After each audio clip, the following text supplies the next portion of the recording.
Le Gotha politique et diplomatique aligné pour la dédicace d'un ouvrage qui fait le plaidoyer pour une transformation économique de l'Afrique face aux agendas 2030 des ODD, Objectifs de développement durable, et 2063 de l'Union africaine.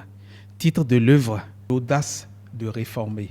Son contenu nous est livré par le présentateur de ce récit témoignage qui a dirigé les entretiens avec l'auteur. L'histoire de ce livre, c'est la rencontre de deux projets convergents.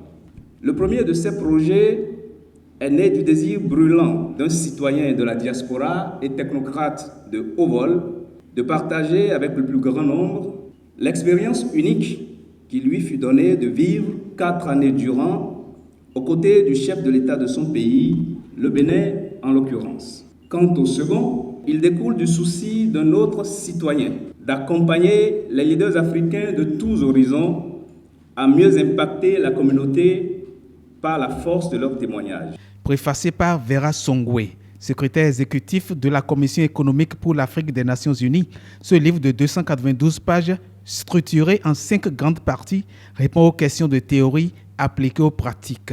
Une seule phrase dans le document a suffi pour me rassurer sur la qualité de l'expertise de l'auteur. Je cite, « Les questions théoriques sont des points de départ qu'il faut adapter à chaque situation particulière pour trouver la bonne solution. » Fin de citation. Ceci nous éloigne des considérations qui galvaudent aussi bien la notion de théorie que la notion de pratique, résumant parfois la théorie en une forme d'idéalisme non accessible, de rêve debout ou non compatible au monde réel, et la pratique à la routine ou au comportement répétitif.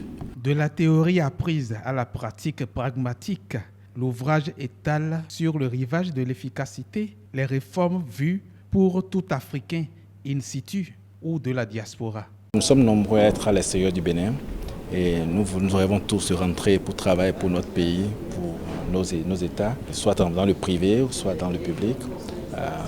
Donc ce livre permettra aux gens d'avoir une idée de ce que c'est que revenir au pays et d'exercer.